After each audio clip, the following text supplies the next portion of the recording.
Baiklah teman-teman, ini Haris Sultan. Seorang tunawisma asal Inggris telah meninggal di pintu masuk sebuah hotel migran. Hotel migran. Di mana? Jika Anda migran ilegal dan melanggar hukum di sini, datang secara ilegal. Dapat kamar nyaman, uang saku sedikit, dan 3 kali makan hangat tiap hari. Tapi jika Anda adalah orang Inggris yang lahir dan besar di negara itu, mungkin seorang veteran telah mengabdi pada negara. Anda bisa mati di depan hotel itu karena kedinginan. Lihatlah ini.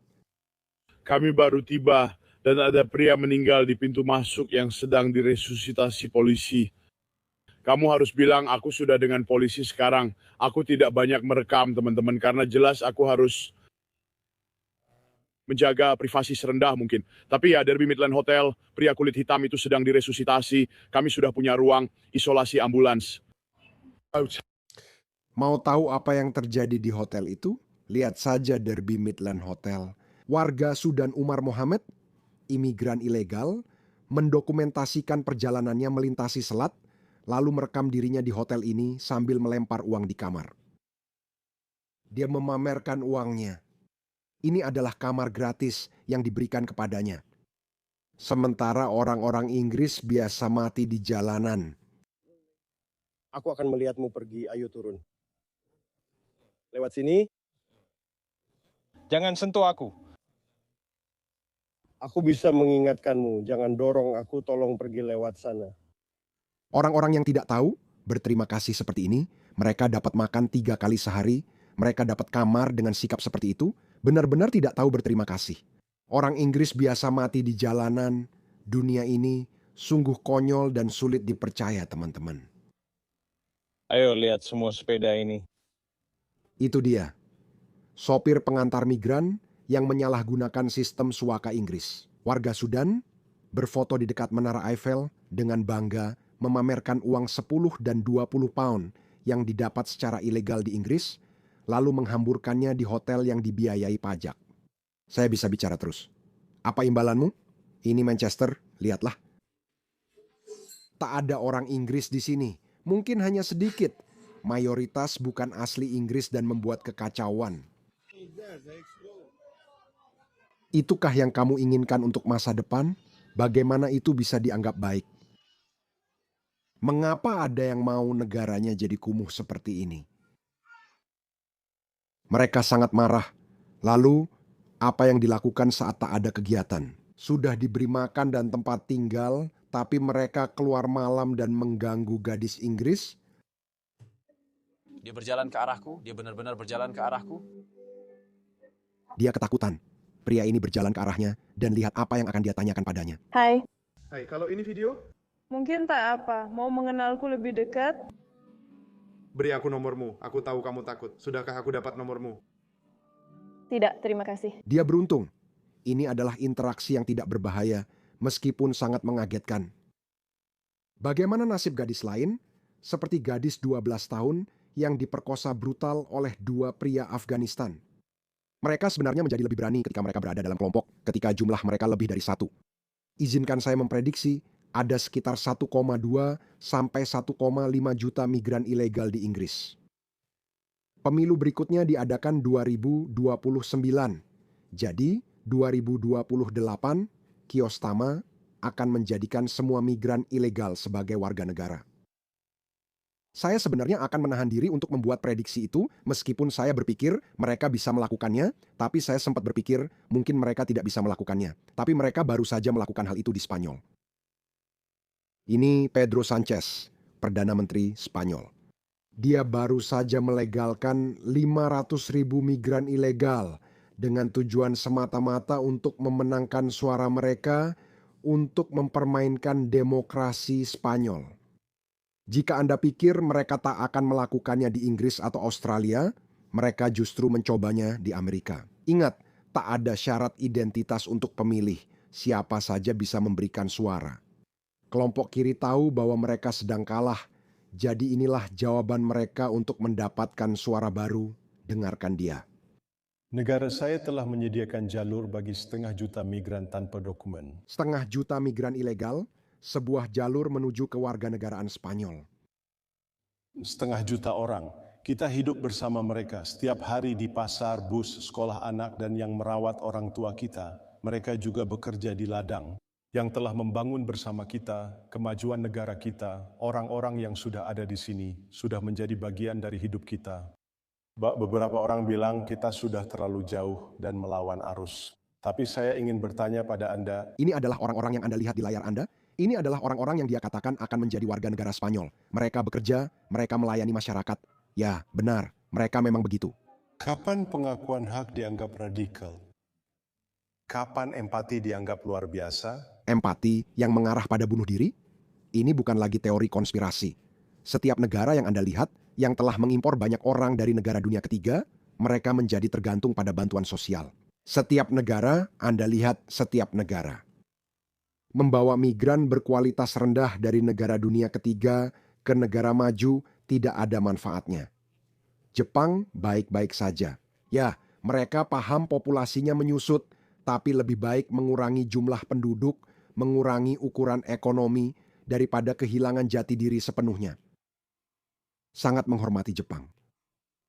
Dan Spanyol adalah negara yang ramah dan inilah jalan yang kami pilih, martabat, kebersamaan, serta keadilan. Mereka bisa mengatakan itu dengan wajah datar, jadi mereka baru saja melakukannya di Spanyol, oke? Mereka baru saja menghancurkan demokrasi Spanyol. Jika Anda ingin melihatnya secara detail, saya sudah membuat video yang rinci kemarin. Seorang politisi kiri, jauh secara eksplisit, mengatakan ingin digantikan demi menghapus suara sayap kanan, nasionalis, atau konservatif. Saya meminta para migran yang telah diindoktrinasi sosial agar jangan biarkan kami sendiri menghadapi banyak fasisme. Kami juga ingin mereka memilih. Tentu kami sudah dapat dokumen dan regularisasi, kini kami kejar kewarganegaraan atau ubah undang-undang agar mereka bisa memilih. Tentu saja semoga teori penggantian itu. Saya berharap kita bisa menyingkirkan semua fasis dan rasis negara ini bersama migran dan pekerja. Isen ingin ada penggantian fasis, rasis, dan pemalas. Kita bisa melakukannya bersama pekerja di negara ini tanpa memandang warna kulit, Tionghoa, atau kulit hitam. Morona bersama rekan pekerja perempuannya di seluruh negeri. Jadi mereka akan melakukan itu juga di Inggris. Lihatlah kebijakan baru Inggris ini. Mereka juga akan membanjiri benteng terakhir masyarakat Inggris, yaitu pedesaan Inggris, dengan para migran ilegal. Saya pernah membuat video tentang itu setahun lalu. Silakan cek videonya. Cari apakah ada terlalu banyak orang kulit putih di Inggris. Harris Sultan untuk menemukan videonya. Tautan ada di deskripsi. Begitulah mereka merekayasa. Saya ingat artikel itu. Mereka pernah menyampaikan ide sekitar setahun lalu soal pedesaan Inggris dianggap terlalu didominasi orang kulit putih. Mereka memulai perdebatan itu dan 1,5 tahun kemudian, kini mereka mencoba membongkarnya.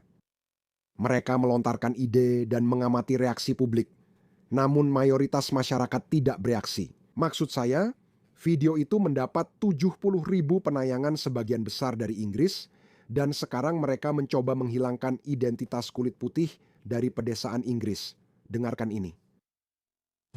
Jadi bisakah kita lanjut dan membicarakan tentang keberagaman di pedesaan? Ya, membuat pedesaan jadi kurang didominasi kulit putih. Ada sebuah laporan yang diterbitkan. Saya mengatakan, ini sebagai seorang pria berkulit coklat, maaf, saya harus mengatakan ini, saya sudah mengatakannya dengan lebih jelas, saya harus terus mengatakannya berulang-ulang. Tidak seharusnya negara barat membiarkan populasi pribumi turun di bawah 90%. Itu tidak bisa ditawar. Bukan karena orang kulit putih itu lebih unggul, atau orang kulit coklat, kulit hitam, atau ras lain itu lebih rendah. Itu bukan argumen yang saya buat. Populasi asli membuat negara Anda seperti sekarang. Itu sebabnya Inggris jadi Inggris, karena orang Inggris kulit putih. Sekali lagi, saya tidak secara khusus berargumen bahwa orang kulit putih atau orang Inggris kulit putih secara intelektual lebih unggul, meskipun mungkin saja begitu. Saya tidak membuat argumen itu. Namun, mereka penjaga nilai-nilai Inggris. Tidak ada ras atau budaya lain yang akan memegang nilai-nilai Inggris sedekat orang Inggris kulit putih. Karena merekalah yang membangunnya, mereka membangun Inggris dengan segala kekurangannya, dengan semua kelebihan dan manfaatnya, serta kelemahan dan kekuatannya. Ini milik Inggris dan akan tetap jadi milik orang Inggris, baik di Inggris, Amerika, Kanada, atau Australia. Penduduk asli Anda, atau penduduk dari bangsa pendiri, orang-orang yang membangun negara itu, seharusnya tidak pernah turun di bawah 90%. Sebagai orang berkulit coklat, saya merasa seperti orang kulit putih, meski tidak sepenuhnya. Secara batin, saya seperti kelapa. Saya mengerti. Namun, setiap budaya yang Anda bawa masuk, entah bermusuhan atau cocok, seperti India, Tiongkok, atau Jepang. Kita tidak boleh menggantikan penduduk Australia dengan orang Jepang, karena budaya Jepang dan Tiongkok sama-sama luar biasa dengan caranya masing-masing. Kita tidak seharusnya melakukan itu karena agar Australia tetap seperti sekarang, kita butuh orang Anglo-Australia kulit putih yang membangun Australia. Itulah mengapa populasi kulit putih Australia tidak boleh turun di bawah 90%. Di Inggris, mereka membiarkannya turun di bawah 80%. Dan lihat apa yang terjadi. Dan sekarang mereka mulai masuk ke pedesaan Inggris. Inggris dan Britania harus berbenah dan meningkatkan jumlah penduduk. Apapun caranya. Saya tidak tahu maksudnya. Nigel Farage menyatakan akan menerapkan metode deportasi ala Immigration and Customs Enforcement di Britania saat berkuasa. Saya tidak tahu. Saya tidak benar-benar berpikir bahwa Nigel Farage adalah orang yang sangat teguh pendirian. Tapi saya percaya bahwa dia adalah seorang populis. Selama gagasan deportasi massal tetap populer, dia akan melakukannya. Namun, ini akan menjadi tantangan karena saya rasa mereka akan membuat 1,2 atau 1,5 juta imigran ilegal itu menjadi warga negara. Saya sudah menduga mereka akan melakukan itu dan membebaskan mereka ke pedesaan Inggris. Hari ini sebuah laporan penasihat bahwa berbagai strategi untuk menarik lebih banyak minoritas etnis guna mencerminkan bangsa multikultural. Ini rekayasa sosial? Kenapa kamu bilang begitu seolah-olah itu sesuatu yang dibanggakan? Itu bukan sesuatu yang dibanggakan. Sudah terbukti tanpa keraguan bahwa multikulturalisme tidak berhasil dalam skala besar. Sebenarnya memang tidak berhasil. Kamu harus menutup celahnya. Kamu butuh dokter, kamu butuh ilmuwan, kamu butuh pengusaha teknologi, lalu kamu bisa mendatangkan orang-orang yang sangat berkualitas dan terampil demi kemajuan negara tuan rumah. Itu tidak pernah berhasil secara luas. Jangan impor tenaga kerja karena menurunkan standar dan biaya tenaga kerja. Memang tidak efektif. Dalam proses itu, kamu kehilangan identitas budaya dan nasional. Itu omong kosong. Maaf, itu bukan rasis. Itu soal budaya. Itu argumen yang sangat berlandaskan budaya. Saya katakan deportasi semua yang tidak bersumpah setia pada negara meski sedikit pun. Sidang deportasi. Apakah ini rekayasa sosial yang berlebihan? Mereka bilang pub pedesaan menarik untuk orang kulit putih, tapi tidak untuk orang berwarna. Memang seperti itulah pub pedesaan. Itu hanya melayani komunitas sekitar, kan? Menu dan minumannya mencerminkan semua itu. Saya sungguh tidak mengerti. Maksud saya, jika orang di negara ini tak bisa menerima itu, Gloucestershire di Cotswold seperti disebutkan dalam laporan ini, bukan Alabama atau Mississippi. Jadi kenapa kamu harus mulai membuat ketentuan untuk orang-orang yang tinggal di tempat seperti Alabama dan Mississippi di Gloucestershire? Saya tidak mengerti. Ini rekayasa sosial. Jenis yang terburuk. Masalahnya dengan cerita ini. Scarlett, aku tidak kenal satupun orang kulit hitam atau orang Asia. Aku tinggal di Tal Hamlets. Maksudnya, kamu tahu banyak orang dari beragam latar belakang, mereka tidak peduli. Mereka tidak pernah berbicara atau mengobrol dengan siapapun. Tahukah kamu? Itu poin yang menarik. Memang, Muslim sejati atau migran ilegal ini tidak meminta bantuan sosial. Maksudku, apakah kamu ingat ada migran yang protes soal butuh kredit universal atau pembayaran Centrelink? Di Australia ada pembayaran Centrelink, tapi tak ada yang meminta. Ya, begitu kamu memberikannya kepada mereka, seperti, hey, kamu akan mendapatkan $1.200 setiap 2 minggu. Ya, baiklah, saya ambil. Mereka akan menerima jika kamu beri, meski sebenarnya tak ada yang meminta, bahkan di Amerika. Saya rasa tidak ada dari para migran ilegal ini yang benar-benar meminta hal-hal seperti ini. Medicare atau apapun yang mereka miliki di Amerika, tidak ada yang memintanya. Itu kaum kiri yang terus melakukannya, didorong oleh cita-cita mulia untuk membantu orang lain meski mereka sendiri tak meminta. Aku ingin ke Cotswolds, tapi merasa tak bisa karena warna kulitku. Aku sudah keliling Inggris, negaranya indah, aku suka pedesaannya. Aku pernah ke desa Shakespeare, Canterbury, dan banyak tempat lain. Kamu pergi ke sana, tempatnya indah dan orang-orangnya ramah, selalu tersenyum padamu, hal yang jarang kamu alami. Di London, berjalan di London Timur, Tower Hamlets, Ilford, atau daerah kumuh lain, kamu akan melihat wajah-wajah sangat marah. Kamu ke pedesaan Inggris, tempat indah, semua orang ramah dan tersenyum. Semua orang suka suasananya. Dulu Australia juga seperti ini. Pokoknya, persetan dengan ini. Jadi, videonya jadi sangat panjang, tapi ini akan terjadi, teman-teman. Jangan pikir ada sesuatu yang aneh terjadi di Spanyol. Ini adalah langkah pertama di Spanyol. Mereka sudah melakukannya sekarang dan akan melakukannya di Australia, Inggris, di mana-mana, bahkan di Amerika. Saat Trump sudah tidak ada, warga Amerika yang terhormat, jangan lengah. Saya tahu kalian merasa lebih baik sekarang, dan itu benar. Syukurlah kalian punya Presiden Trump, Jeffrey Epstein, dan gangguan lainnya. Saat Trump pergi, kalian juga di perahu yang sama. Kita semua dalam masalah, itulah sebabnya saat mereka menjalankan rencana mereka, kita juga harus menjalankan rencana kita, yaitu menyatukan suara-suara yang sejalan. Gabung dan lebih aktif di X. Lihat, mereka bisa melihat bahwa mereka mulai kehilangan pengaruh. Mereka bisa melihat bahwa pihak kiri sedang hancur di mana-mana. Jadi, solusi untuk mendapatkan kembali suara adalah dengan mengimpor pemilih dari negara dunia ketiga. Hal yang sama terjadi di Australia.